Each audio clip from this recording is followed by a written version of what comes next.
How do you outline a novel so that all your ideas fall into place nicely, so that you can track your progress as you start writing it? It took me 10 years of trials and errors, different processes, but I finally mastered outlining my novels. That's how I went from writing the stories in my notebook to having my first novel published. In this video, you learn how to master outlining a novel, the different methods that exist, and which one to choose depending on your goals. Outlining a novel means writing down what happens in it, section by section or chapters by chapters if your book has chapters. When I wrote my first novel, I didn't know much about outlining. My process was to write down a brief summary of the different actions that would happen chapters by chapters. This is an outlining method that I called the Google Docs one. You create a Google Doc, you write different sections depending on the chapters or parts that you have, and you start filling in the action for each section. Here is an example.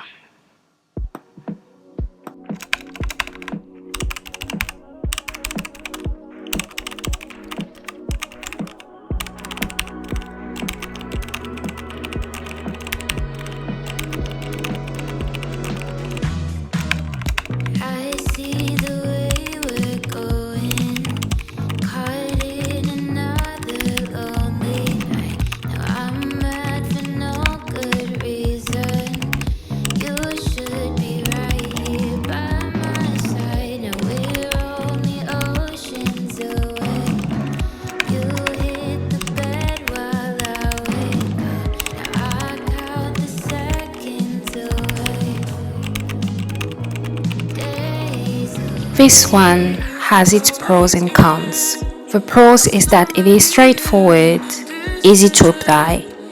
The cons is that if you write a very complex novel, outlining it in a couple of sentences or even a long Google Docs won't be enough to structure the novel in a way that makes it clear and easy to understand and follow. I used the Google Docs outlining method for my first novel, and it worked well.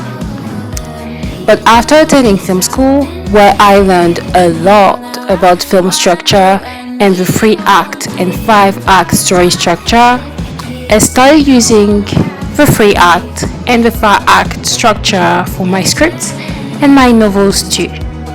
Since this video is about novel writing, let's focus on these ones and how they can be applied for novels. The 3-act structure was popularized by the writer Sid Field in the 1979 book called Screenplay: The Foundations of Storytelling. It has been used in films, TV, and theater, and it's a model really used mainly in narrative fiction. If there's anything you should take from it, is that there is a beginning, a middle, and an end. The first act introduces the characters, the world they live in, and their everyday lives. The conflict is introduced as the inciting incident that stops the main character from achieving their goals. In the second act, the stakes are raised. There are elements that stop the characters from achieving their goals. Things in many ways get worse, as if the writer sat down and decided to think about the worst things that could happen to a character and made these things happen in the story. There's usually a first plot point, which is called the point of no return. Once the characters go past it, they can't really go back. And there is a midpoint halfway through the movie. This is usually a bittersweet moment for the hero who believe that they have it all figured and will reach their goals. However, something happens that actually makes things worse. The last act, Act 3, brings a resolution to the story. Either there is a failure or the goal is achieved. No matter what, there is a need for a resolution. The climax is the most important moment of a story. This is where the final battle appears, where the hero believes that all is lost and has to give it one last try. Personally, I hate the three act structure. It has never worked for any of my scripts and novels, and I wouldn't advise you to use it. My reasons are simple. The three act structure is too vague, and it's very difficult to find a story that fits neatly into this structure. On top of that, it creates arbitrary divisions in the story that are hardly applicable without moving things or changing your plot points. In addition, it is antithesis to the nature of novel writing, which aims to tell fictional stories using words and is not bound by structure. In other words, novel writing offers writers more freedom when it comes to bending the rules and telling stories outside of conventions. Some novels, for example, play with time and are not linear. Other novels use unreliable narrators. Other novels are told from multiple point of views. You can't use your three act structure in this case because it makes for formulaic stories that removes the artistry of a genre. Then I decided to use the other structure called the five act structure, which is used a lot in plays. It was popularized by John Yorke in his book Into the Woods and inspired by Aristotle's Poetics. The five act structure is composed of the exposition, the rising action, the climax, the falling action, and the resolution. To summarize, in the Act 1 or exposition is where you introduce your main characters and backstories. Sometimes the writer will foreshadow the rising action. Foreshadowing is introducing an element in the story before it is properly explained or shown in a way that gives the audience a better understanding. Let's use the example of Romeo and Juliet by Shakespeare. In Act 1, the Capulets and Montagues live in Verona and hate each other. The Act 2 is the rising action. The conflicts appear and go crescendo, leading to the climax. The conflict begins to increase as the characters try to achieve their goals and the narrative builds towards a climax. In Romeo and Juliet, Act 2 is when Romeo and Juliet fall in love and decide to get married. Act 3 is the climax. The third act contains it, the moment where the tension reaches its peak in a major scene. Think about the third act as a turning point rather than the culmination of action. The story's midpoint is where things begin to change. Some modern writers delay the climatic moment until later in the story, usually Act 4. In Romeo and Juliet, Act 3 is when Tybalt, Juliet's cousin, kills Mercutio, Romeo's friend.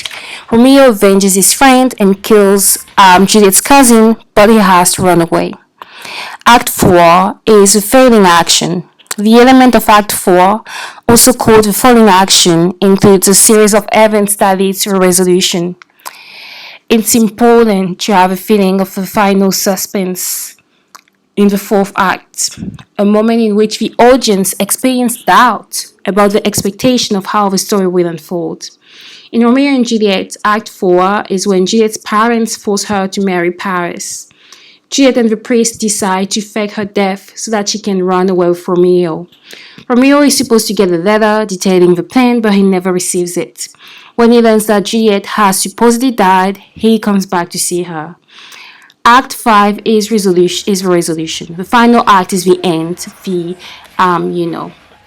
the resolution. So here you should tie up loose ends and bring the narrative to a close, writing either a tragic or a happy ending. It's usually a point in a tragedy where many people might die. In Romeo and Juliet, Act 5 is when Romeo kills himself in front of Juliet's body as Juliet wakes up. Seeing that her lover has died, she kills herself as well. The two families, grieving deeply, decide to end their rivalry. If you write scripts and plays, the 5-act structure is for you. I use it for my scripts. If you want to write very formulaic novels, but in a way that works, this one is also for you. There's also a method. This one is a structure method, not so much outlining, called Kisho Tenkinsu.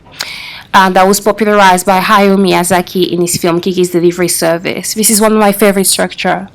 So if you want me to tell you more about it, let me know in the comments and I'll make a video on the different story structures that you can use. Lastly, the last method I learned and starting to use was the post-it method. It's fairly simple. Using post-its, you write down in each post 2 lines. The first one describes an action that the character does that moves the story forward and its consequences. If, for example, you write the story of a baker who wants to become the best baker in the world, one action will be the baker goes to culinary school. The other line is the emotional reason why the character does this action. If we use the example of a baker, maybe he wants to become the best baker in the world because growing up his father belittled him and the food he made. You write down each action from the beginning of the story to the very end and you stick them on the wall. You leave them there for a night or a couple of days and then you come back and you mix the post-its all together. From then, have a look at them and see if the story still makes sense. If it does, maybe you should tell your story in this new order. Or maybe you should try to mix things up a little again. I use the post-it method for each of my stories, novels and scripts, and I find it freeing because I can turn it into whatever story I want to. At the moment, I'm writing one novel divided in 2 parts, with 2 characters being the main point of view for each part. Using the post-it method, I write down the themes I want to explore in the novel, such as feminism, maternity, cults, family, abusive relationships, and I write these down on post-its. Then I write down where my first main character is at the beginning of a novel and where I want her to be at the end of a novel. Then, to fill the gaps, I write down each action she does, why, and the emotional state she is in. That way, I can clearly determine her character development and how much she changes or doesn't change at the end of the story. Then, I use the same method for the second part of a novel. That way, I can have an overview of the different storylines in my novel. I can see where my character is going. I can see their emotional states and ways I can improve the novel so that the different actions, the different parts are as clear as they can be, and it makes for a great read for my alpha and beta readers. So tell me, which method would you use to alter your novel? Do let me know in the comments, and I cannot wait to hear and also read what kind of stories you're going to come up with. Enjoy.